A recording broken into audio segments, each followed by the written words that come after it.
Today, we're talking about Knights of the Old Republic Remake getting canceled, Elon Musk's first stream, and the KFC Final Fantasy collab. So much more. It's all happening. This is For the Win, episode 15.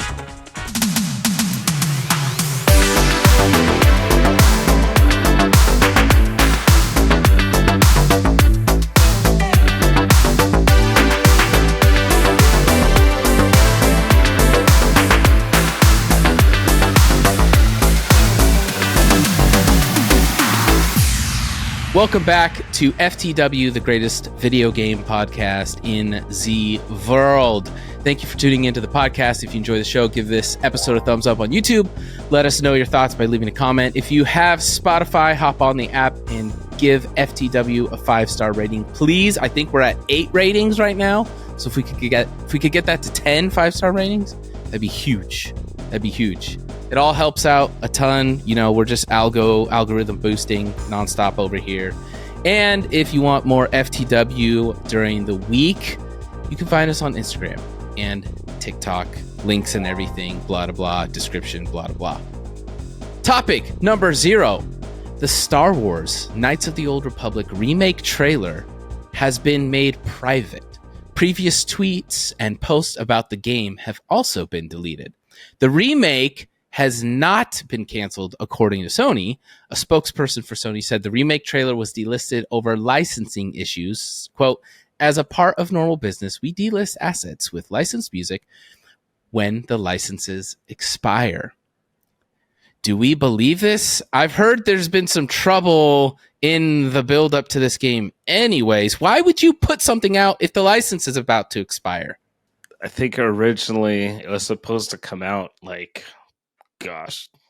2022 or something, but now they announced it way too early, because now they're saying 2025. So I think when the trailer came out, they were 2025, and everyone was just oh god, why do you even why even announce it? Because it was such a short thing. You know, it was a little pre-rendered video. It showed Revan, and that was it, and so it's just a tiny tease. And I mean, it's a big game. And so it was also announced PS5 exclusive, which is I think pretty lame, considering, Knights of the Old Republic was a huge hit on the original Xbox. And that's where it got really popular and the most play, I think, until, the PC release or whatever. So yeah, I don't know. I still don't understand why you would only license a song for a trailer for a year. When did that trailer come out? I don't even know. Yeah, it seems odd, and it's first revealed in 2021. Oh, so long ago. Yeah. Well, we'll see if that ever happens. I went down a thread, and people are not getting their hopes up for the game in general. It's just kind of with something like that, you're just kind of well, if it happens, it'd be amazing, but it's kind of better to not get your hopes up, because one of story time, one of my all-time favorite PAX moments at the Penny Arcade Expo. It was the year that the MMO Knights of the Old Republic was coming out. And I remember people just being upset that it was an MMO and not another single-player story-driven game. But we were waiting in a huge, long queue to get into the expo hall, or the open of the expo. And they had a big old projector screen up on the wall, and they were just showing bunches of game trailers, just keeping people entertained. And I'll never forget, they showed a cutscene, from a trailer for the MMO Knights of the Old Republic. And it's a bunch of Jedi and Sith fighting and all of this stuff. And then this Sith and this Jedi start fighting back and forth. And then it cuts to a close-up of each of their faces, and then you see the Jedi's face, his eyes widen. And then the camera pulls out, and the Sith has his lightsaber stabbed in his gut. And I just hear in this crowd of thousands of people one guy just yells at the top of his lungs, "No!" And it was just the funniest thing. This guy just had the best reaction just to this random trailer playing in front of thousands of people. It cracked me up for a very long time. Like, we went to like every That's PAX great. you went to, I was with you, and like I don't remember that at all. It sounds Yeah, it was, like something that would happen at a PAX. Yeah, but I mean, I still think about it to this day. And just like he's just like, Elon Musk had his first gaming live stream on X. He played Diablo 4 and showed off his level 100 druid. He tweeted, well, I don't know what you call it. He posted, he tweeted, he X'd, it's still, they haven't worked that out yet because I have no idea what they say. He tweeted, he X'd. It's so weird.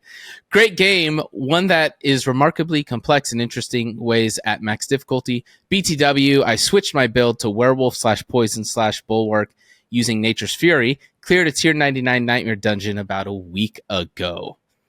Now, I tuned in to it because I happened to open the app and he was live streaming, and I have actually now live streamed on X, and I will just say the platform just has a ways to go. The bitrate was really bad, and so the quality was not great. Chatting, it's impossible to even see if people are tuned. You just see a viewer count, but you don't see people chatting or talking to you.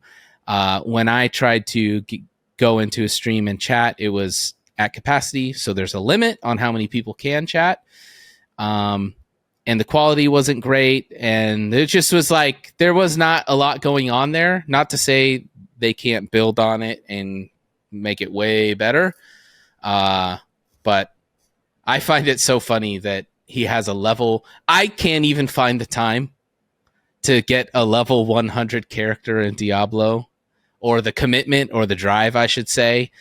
And he has a level 100 druid, which is one of the worst characters to play. And I don't know, he's just doing his thing. So yeah, I'm curious to see what he can do with the platform, because he said it was really difficult to set up and get going. And he's just yeah, we want to make it, just effortless. And this was way too hard to set up and actually go live on. So they're still dealing with scope creep and correcting issues from when he haphazardly had all the servers moved from one data center to another one. And there's a whole article about it, and he admits that it was a bad idea to do that. They just loaded up dozens and dozens of servers into a U-Haul. That's crazy. It shouldn't have been done, and we're still dealing. That's why X is still a very temperamental platform, much less stable than it used to be. So I feel that trying to cram in new product features, is not a thing you should be doing. Personally, I don't think you should be, when your product is now half-assed, you shouldn't be showing off your level 99 character. And you should probably fix it was your level problem. 100, actually, Henry. Excuse me. My condolences. That's just, it's just, your product You're right. is half-baked, and you're adding new features, and you're showing off how much time you have not spent fixing your features. Yeah. Personally, it's I'm still really hate the whole X name. The KFC Final Fantasy. Oh gosh, what number is that? 14. Okay, I'm gonna start. We're just gonna start this over. We'll just edit it out. The KFC. David, how much do you think about the Roman Empire? Not enough. The new KFC Final Fantasy 14 collab video has just been posted. New promotional video appeared on the KFC Japan official social media account. In the video, we can see Colonel Sanders in the game riding a bike with Chocobo beside him along for the ride while they deliver the tastiness of fried chicken to all the warriors of light. As a part of the collaboration, a Final Fantasy XIV collaboration set will be available to purchase at KFCs in Japan. Customers will get chicken, shocker, stickers, and an item code for the Eat Fried Chicken in-game emotes. The fact they didn't roll with the Kentucky Fried Chocobo, like, ooh, yeah, come on, missed opportunity. It doesn't change your acronym at all. It's still KFC, Yeah. Kentucky Fried Chocobo. It's roll with that. Like, well, maybe they don't want to eat the character, you know, like. Don't they? I think they do eat chocobos in the Final Fantasy lore. I think. Well, I don't know. Why wouldn't you? They eat Pokemon and Pokemon. Yeah. Yeah. Anyways, I like deep fried fun. Chansey. Oof. What? I like collabs like this. I think it's fun. Brown milk. Milk tank milk. Milk tank milk farms. Like they're all just hooked up in little stalls with machines hooked up to them, just not leaving from there at all. Yeah. And then when they're done, they get turned into burgers. Executor eggs. Ooh. Executor is still like, that's a tree. You gotta get them when they're still execute before they. Dozen cloisters. Oh yeah. Shucking raw cloisters. It's like it's hilarious. Oh gosh. Lengua Lickitung tacos. Ooh, Lickitung Lengua, yes. Lickitung Lengua. Yes. Those tacos. Lickitung Lengua tacos? Bro. Yeah, dude. Dude, like in all reality, if Pokemon existed, we would harvest them for their meats like that. Like yeah. Lickitung was like grown and bred specifically get the giant tongue so we could just harvest it and cook it. Speaking of Final Fantasy, John, you're going to love this. After 10 years, someone has completed all 2,751 achievements in Final Fantasy XIV. This is the first time a player has achieved this in Final Fantasy XIV. 10 years after the game was released, this Japanese player has completed all 5 ultimate raids, gotten every relic weapon from every expansion, caught every fish, beat every deep dungeon solo, and completed all the leave quests. That's nuts. That is crazy. How many hours? Many. I mean, the game came out 10 years ago. Jeez. How bad do you wish in your achievement hunter heart that you could just abandon all your responsibilities and achievement hunt like that? Yeah, I mean, that's what I would be... that's a dream. That's what I would be doing, probably. Like, I'm such a completionist when I play games. And so the more difficult the game, the more of a grind it is. Like, I like playing it. So, like, I've grinded out just some ridiculously stupid achievements just to complete the game. What's one of the stupidest? There was one where... for like a Magic the Gathering game, there was one like complete 500 daily quests, and so they only did one daily quest per day. So you literally, from when the game came out, you wouldn't unlock that achievement for 500 days after. So over a year, like almost 2 years, and so every single day, just logging on for a couple minutes to do that daily quest, like that's stuff like that. Dude, that's nuts. But like Tony Hawk's Pro Skater 1 and 2, like getting to level 100, that was like a long grind. No pun intended. No pun intended. But yeah, nice. Another one was like No Man's Sky. I did like the hardcore difficulty, so like if your ship blows up, I did like the permadeath mode, basically. Ooh. And I got to the center of the galaxy on permadeath mode. And that was a pretty crazy one. Power Wash Simulator blasts onto VR in November. Power Wash Simulator VR will hit MetaQuest 2, 3, and Pro on the 2nd of November developer Future Lab has just announced. Now we can wash the Krusty Krab for reals right in front of our face to face. I'm like VR. I don't really care too much about VR. It has really cool implications, and as lame as Power Washing Simulator is, it's super fun. And I feel that it is the type of game that is like designed almost like it should have been for VR to begin with. I'm surprised that it's not a VR game that went to a normal game and it's the other way around, because there is a way I think it's like you tap Y, you can move your power washer around without turning, you know? Mm-hmm. So it's really surprising me, but like, yeah, it's exactly the kind of game I expect to exist within VR.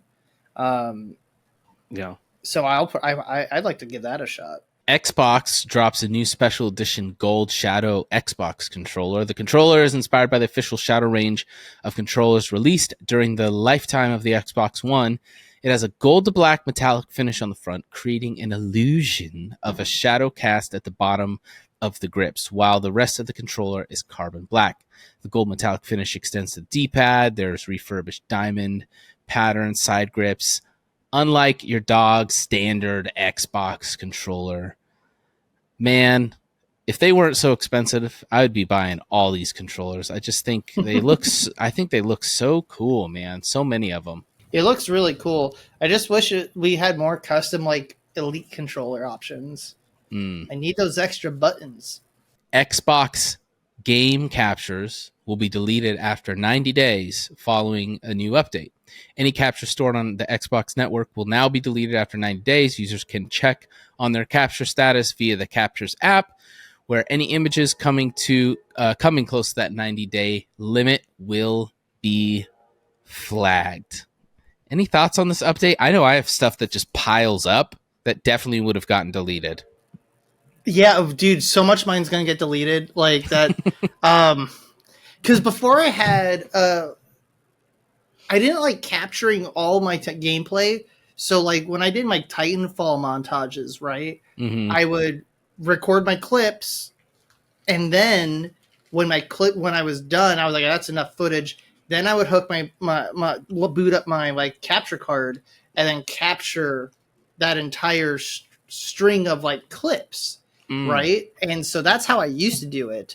And I have a bunch of stuff that I have clipped and just never looked at again, but I wanted to upload. So I'm going to like go through those before they're all gone. Because I have a lot of stuff. Like at this point, Xbox game captures go back about 10 years, because that's when Xbox One came out. Yeah. Like a decade of game captures. Yeah, it's I could see them wanting to move it over to like 90 days, because there's weirdos like me that have game captures now on there since 2013, just sitting there. Right. Yeah, I don't have like a million captures on my Series S, but I'm gonna have to hook up my Xbox One and see what's on there. Well, they're on the network. If you go to look at your videos, you it's click connected to your account. Move it. Well, yeah.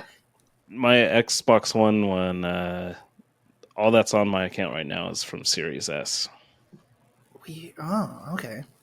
Oh, well, I guess there is an option, right, where they're stored locally or stored on the network, and like right. I always had mine on the network, because I also all use it my on Series my app. S stuff is there, but I think my Xbox One they were saving to the hard drive. Okay, yeah, I see. That I had it makes set sense. up to do both, so it was like saving locally and also uploading it. So I guess actually that would make sense. Like it would probably mean that like a lot of my old clips are fine because they're probably still on the hard drive and will be locally accessible. So probably will be fine.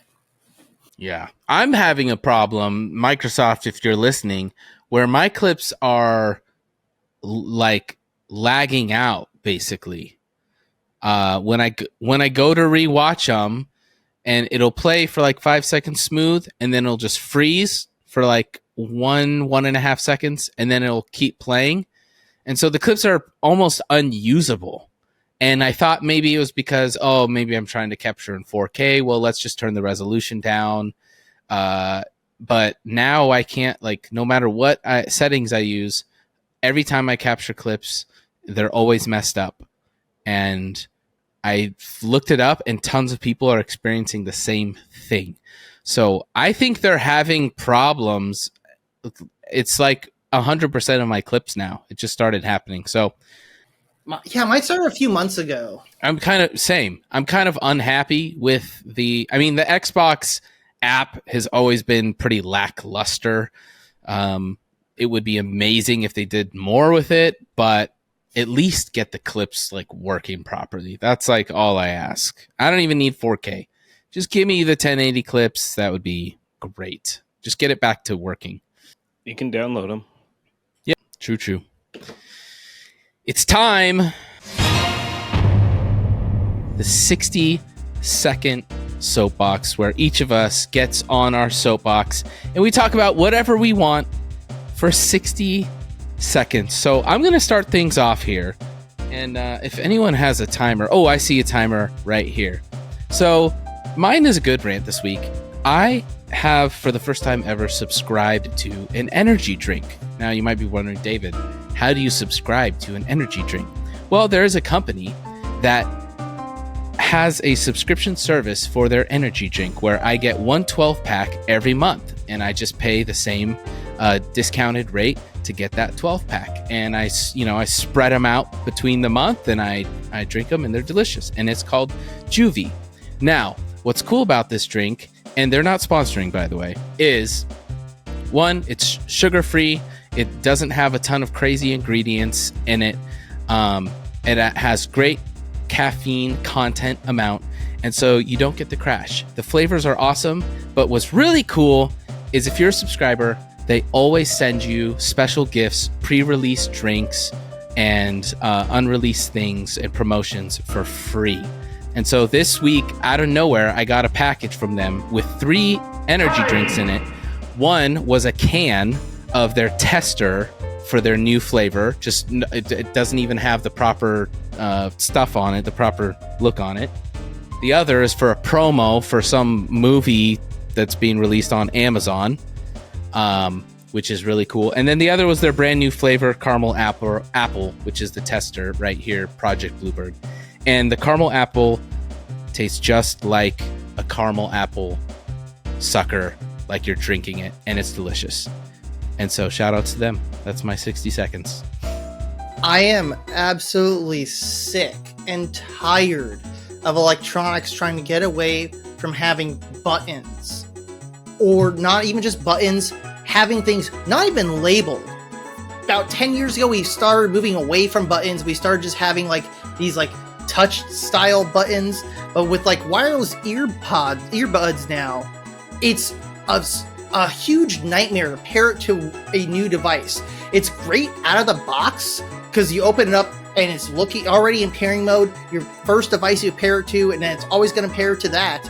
But I'm someone with multiple tablets, a phone, like 4 laptops, a desktop.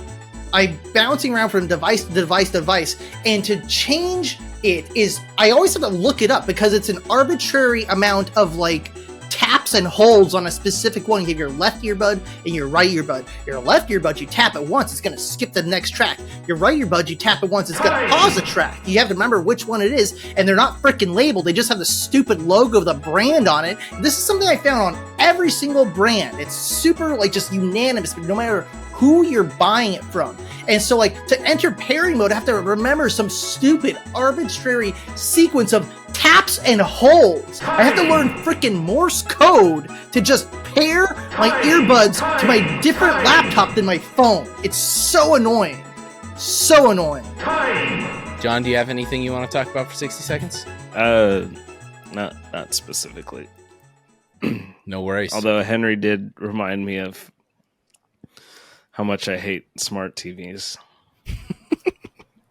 But it's kind of like a related technology soapbox, so we could save it for a different one. My smart TV keeps asking me for an update. I'm like, no. No, dude. You get Epic Games shifting gears now. Epic Games lays off over 800 employees. They announced they're laying off roughly 16% of its workforce, resulting in around 830 employees losing their jobs. Quote, for a while now, we've been spending way more money than we earn, investing in the next evolution of Epic and growing Fortnite as a metaverse-inspired ecosystem for creators, Sweeney said. But I had long been optimistic that we could power through this transition with layoffs. But in retrospect, I see this was unrealistic. How crazy that one of the biggest gaming developing companies ever, with like so many games that are just booming, like huge games, global, worldwide games, is laying people off. That's crazy, dude. It's absolutely crazy. Like, I don't know, I feel like the tech industry should be more stable, but it feels like it's just not, you know? And that's coming from somebody in that industry. This is really cool. Super rare N64 controller is set to sell for around $1,200. A rare N64 controller was found by an owner in his attic after being gifted the now hard-to-find Fox Data N64 pad on their 14th birthday. It's one of 4 designs issued by Fox Data in the late 1990s. Shoutouts to 1990, the year I was born, which included controllers called Desert Storm, Red Rain, Purple Forest, and Chrome Leopard. What a come up. Yeah, it's a really cool looking controller. Really limited in I've never seen it before. I never seen it before either, and it's like for a data company. I don't know if they were like officially produced for the data company or if that company did them themselves, and that's why it's such a small run. You know, one of my dreams is to one day, when I have a big streaming office room set up, is to get just kind of a wall display of all the different N64 controllers, because I love the Y2K aesthetic, especially when everything was translucent and colorful. And there's a lot of cool N64 controllers and some very rare ones. And I think it'd be really cool to have like a piece on the wall of just all the different controllers mounted. That's a long-term, down the line wish list dream, if I had space for it, project. But these are sweet, dude. I've never seen these before, and to have these 4 as a collector would be super rad. Yeah, I remember in junior high, like people using N64 controllers to like as a way of like expressing themselves. And so if you were going over to a friend's house like after school, you would bring over your N64 controller. And so like I just remember one friend of mine had a gold one, and it was just like, dude, that's awesome. Take your gold controller over to your buddies after school to play whatever. And that was a pack and bundle with Toys R Us back in, I think, 1998, 1999. Yeah, I remember the Donkey Kong consoles like really blew up. Like a lot of people got N64s with the Donkey Kong bundle. I remember when I got really lucky in finding the Pikachu N64 at a Goodwill for $5 back in like 2007. I That's remember like hundreds that. of dollars now. Hundreds of dollars now for it. It was also covered in a Sharpie pen, but I cleaned that all off. Can't even tell it anymore. But I didn't have the controller. But a few years ago, Pinky G's had a Pikachu N64 controller with no console. So I got lucky. Dang. Now it's complete. So dang, that's so good. I love it. Yeah, There was I don't also know if I was with you when you bought it, or like I saw it like the next day or something. Yeah, you're just like the good old days of thrifting, dude. $5 for that thing. It was like in a bin. It was a Spanaway Goodwill. That's so crazy, so insane. Now, that's the same Goodwill I got my KOTOR from. Same Goodwill I got my CDI from. My Philips CDI. That was like 10 pounds. And I remember I walked home like a mile and a half because I didn't drive over there. I was going to the Air Force recruiter, and I swung in there afterwards, and I was like, "Oh wow!" And I like lugged that freaking thing home. Worth it. Yeah, there's Pikachu consoles on eBay right now for $300+. Yeah. Ooh. Still, the all-time greatest N64 controller is the one from the hotel rooms. The LodgeNet ones. Could Yeah. order food, your room games. service, games. The weirdest thing about the LodgeNet N64 controller was it didn't play N64 games. That was like the weirdest thing, because I used one and it was like where's the SNES N64 games? It was SNES games I could get. So I don't know if they had like an old LodgeNet server, because instead of an N64 controller jack, it used an RJ45. And so I don't know if they like just upgraded the controllers and just hadn't like upgraded the servers, which were like downstairs someplace.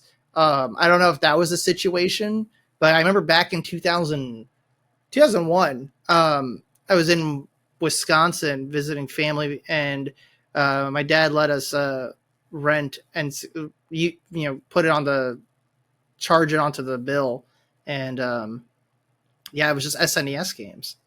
Isn't it crazy how much you know about hotel video game consoles, Henry? I'm like, no one I know. I could go grab 1,000 people from the street. I could go talk to a gazillion people, and no one would know anything about hotel room video game consoles. But I feel like you're just a wealth of knowledge. Series, you know? The LodgeNet series also went into Here we go. GameCube controllers. Buckle up. I have a YouTube video actually of me messing around with the LodgeNet and GameCube controller when we were going to PAX. I'm gonna say probably 2010, maybe 2009. But I mean, David, you've known me for almost 20 years. Is it really that surprising? No, I love it. I love it.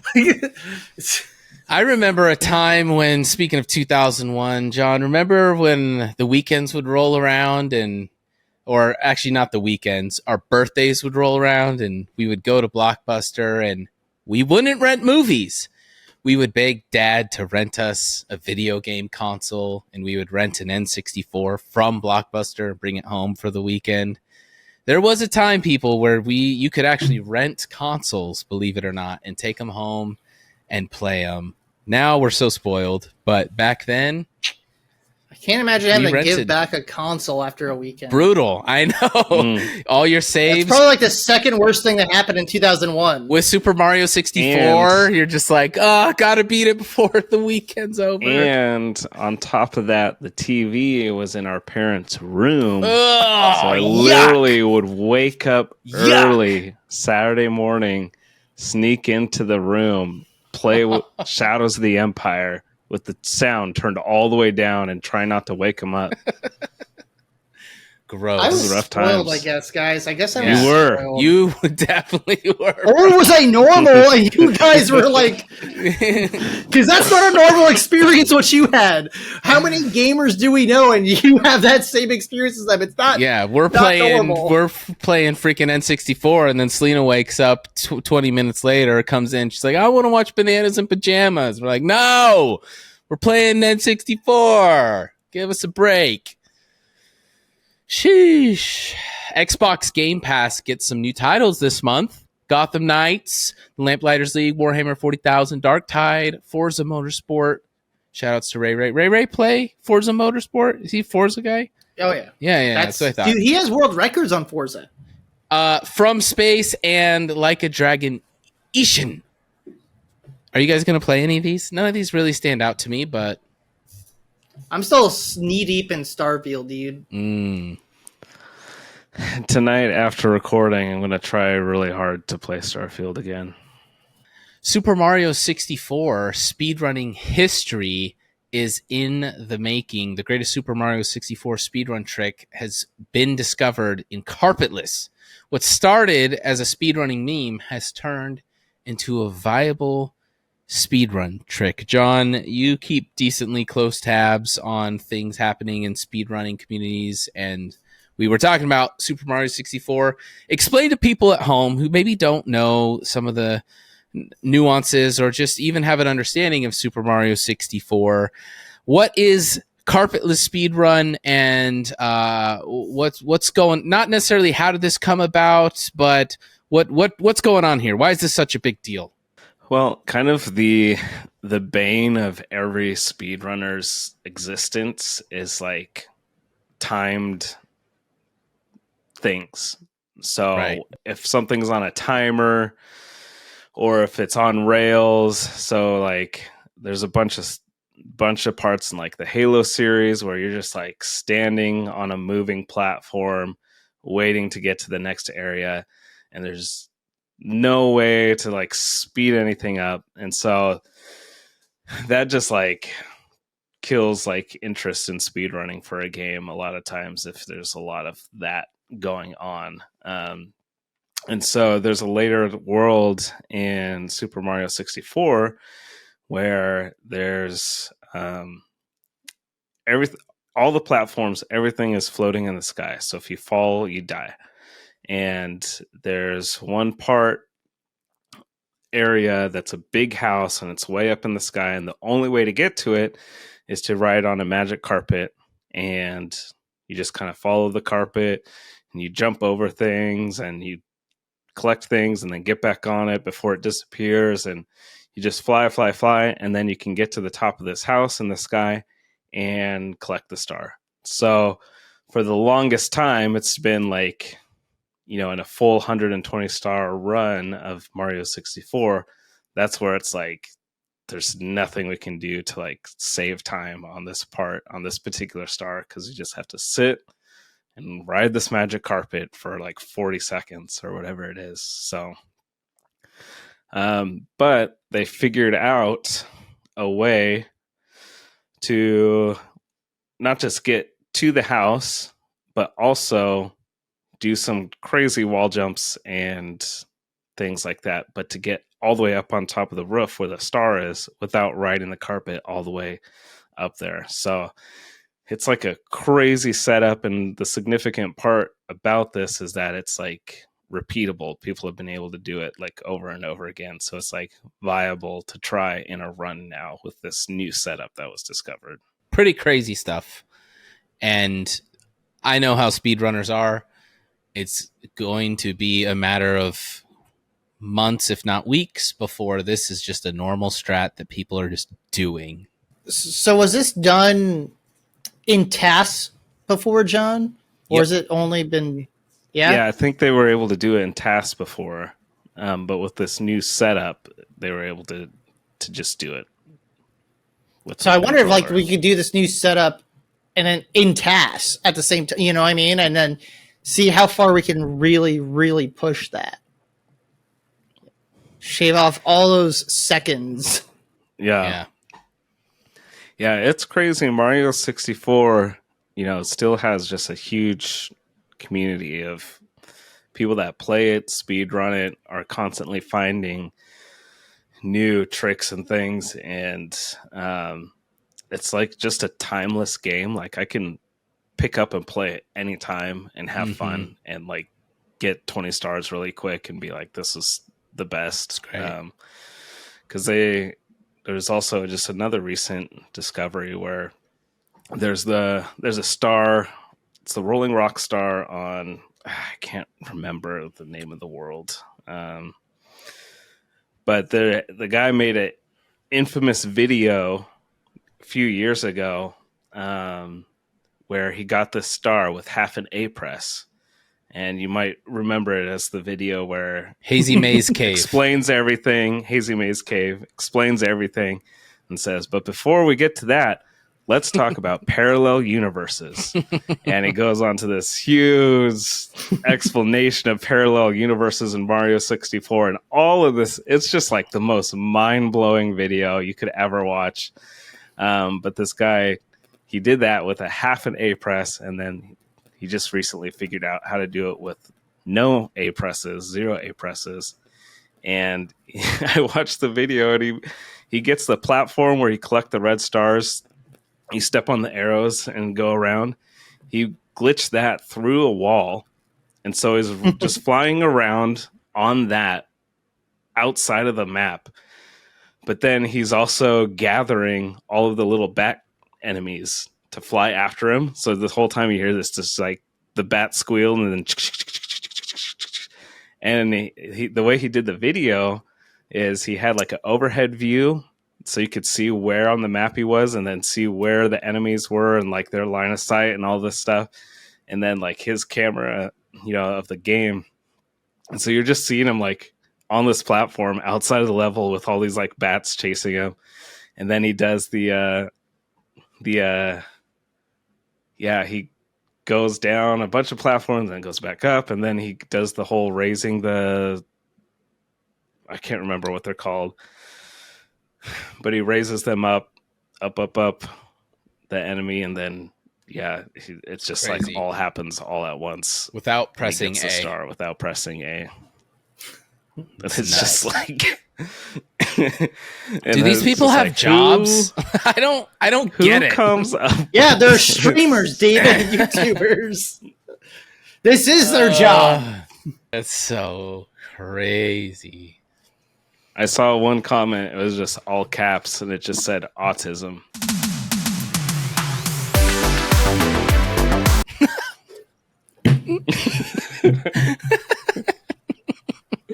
Henry, if you want to know how it answers David's question, like, how do you know so much about freaking hotel N64 controllers? And it's like, autism. The tism, Over man. here, we call it autism. We all got it.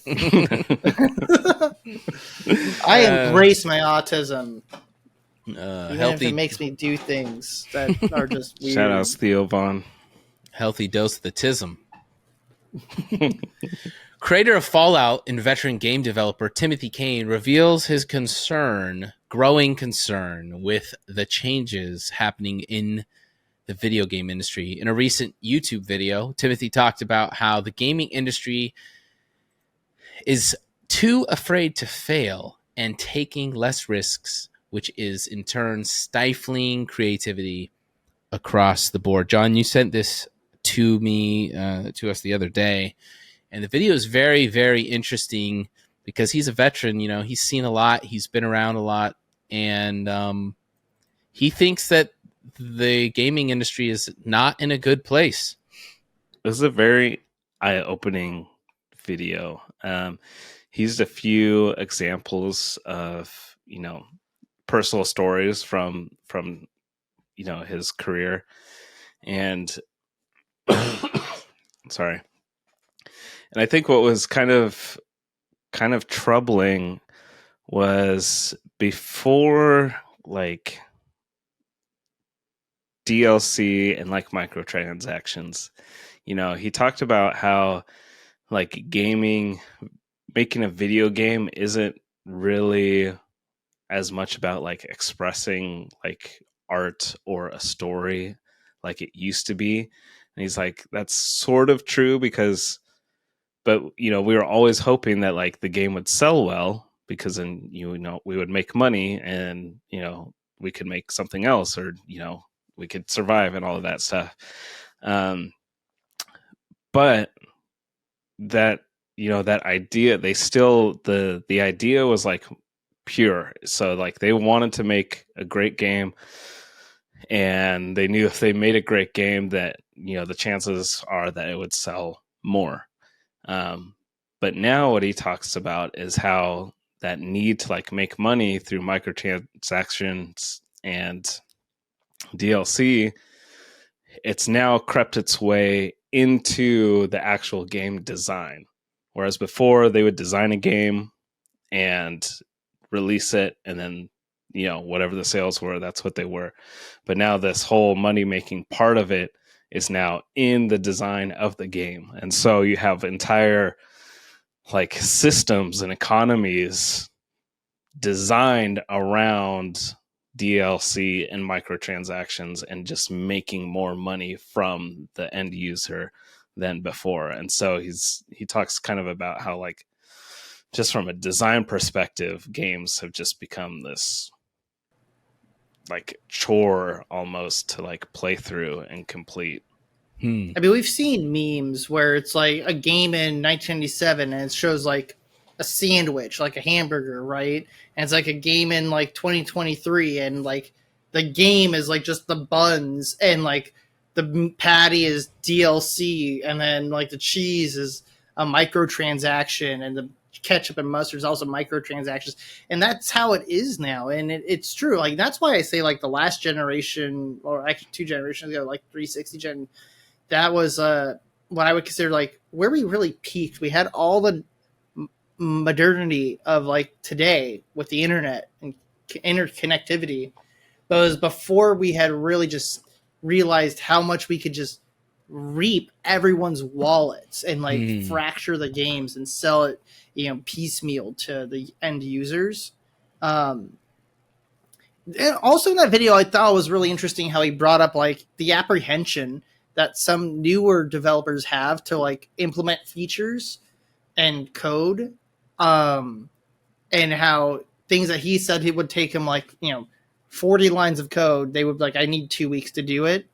And I mean, I don't want to say he's wrong for like thinking that's a wrong mentality to go about it, but with the way things are coded and developed now with packages built on top of one another and just having a stack of packages, you need to like really, really double check things. And that's how come we have such glitchy, buggy games released today, because the way games are coded is they're built on top of other things that are built on top of other things that are built on top of other things. If you want to look into this sort of thing, you can look up when a guy who developed one specific package called LeftPad, and he was maintaining it, and he deleted it, but like React and all these other like programming, I don't know, train of thought, like all these libraries were dependent on that. So when he deleted that package from his like GitHub, tons of the internet just broke, right? And no one knew why, because no one was looking for this package. They had never even heard of it. They were using other things that were using LeftPad, this very specific package, and it was just buried deep down in there. And that's how gaming and other things now are programmed and developed. And so that's why something that he felt would take like 40 lines of code, some newer developer is going to say it's going to take me 2 weeks to like double check and make sure it's not going to end up breaking somehow, some way, right? And that's just one example I know of where something just one dude deleted something and he deleted 11 lines of code.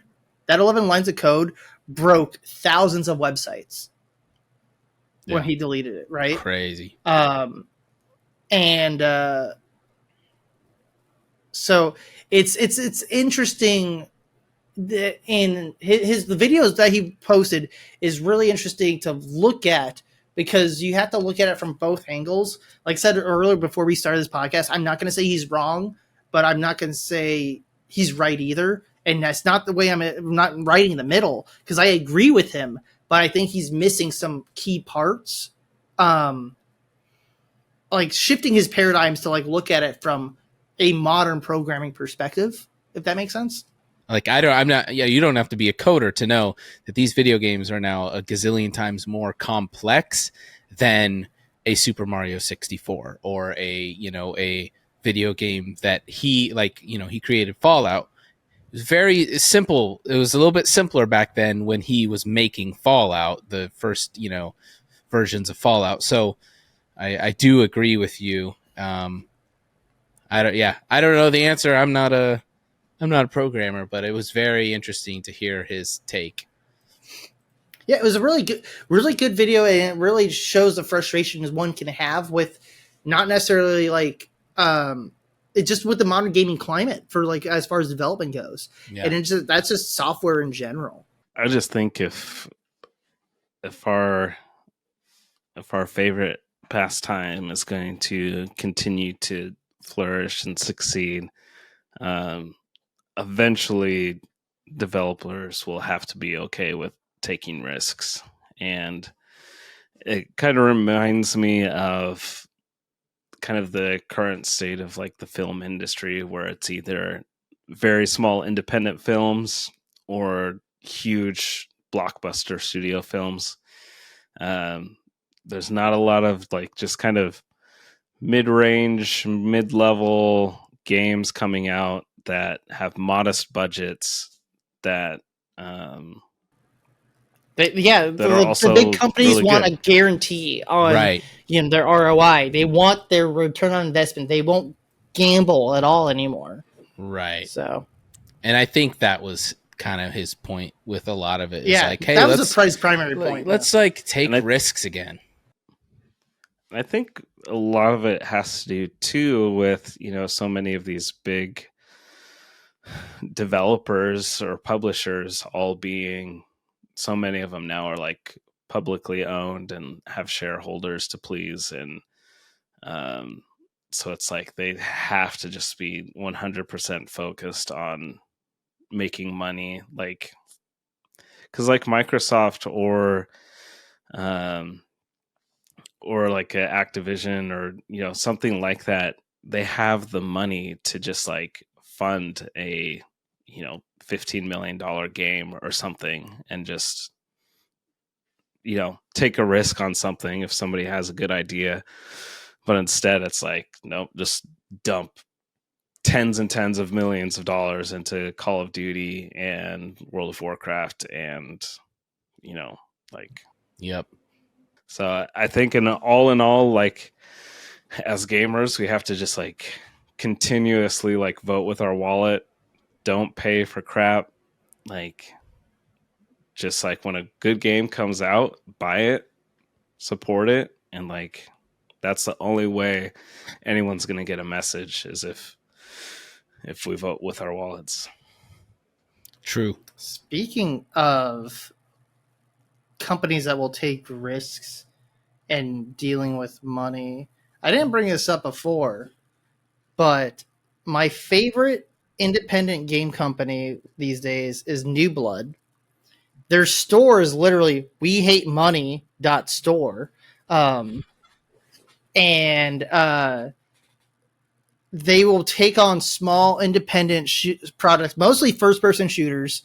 Dusk was done by one dude, pretty much, besides the music. Music was done by one other dude, and it was published, and it created the rise in the boomer shooter genre of like retro FPS revivals.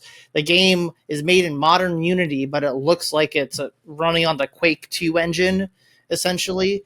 And they recently announced an HD remake. They didn't mean to start an HD remake. They made some HD models to put on the Steam Workshop for people to use in their own projects. And one fan and modder was so enthralled with the idea that he started building as a fan all the other assets for the game. And so now they said, okay, fuck it, we are doing an HD re-release of Dusk, and if you already bought it, you get it for free. If you already own Dusk, you get it for free. And it's going to come to consoles too eventually, I think, if the Steam release does well, is what they were saying. They released a trailer this last week, and the full trailer releases on Halloween. Ooh, spooky. We love you and we hate money. Yep. That is them. That is New Blood, and I love them so much. I got to talk to the CEO at PAX a few years ago. Super chill dude. It's a super small company. Like, there was one day him and I were talking on Twitter because like it was like 1 a.m. and he was like grilling a steak in his apartment, and he was posting about it, and I was also doing the same thing at the same time. You like your steak? I definitely do, dude. Steak and horchata. I don't know how I was ever a vegetarian with how much I love steak. Weren't we gonna do barbecue for Winter Wonderland? No? Ooh, Didn't we talk about that? Paying Ray to smoke something, getting a barbecue, and we can and definitely and do just some barbecuing. Yeah, At the Winter Wonderland. Yeah, I love it. Yeah, dude. And if you're still listening to this point in the podcast, DM David and he'll pay for your flight out to Winter Wonderland. Yeah. If you get an invite. Specifically David, don't DM me or John. Like we're just gonna you know, we're just gonna forward your message. Well, it's invite only, so DM for an exclusive invite. Give me a reason why you should be invited. If it's good enough, you'll get an invite. Winter Wonderland 2023. The greatest LAN party in the 253. Ooh, it's going to be epic. I like that. John, you just rhymed 3 with 3. That takes some skill. Sure did. Anything else for the good of the pod? I'm sure there's going to be some breaking news in the next couple days before this is released, but that's how it always goes.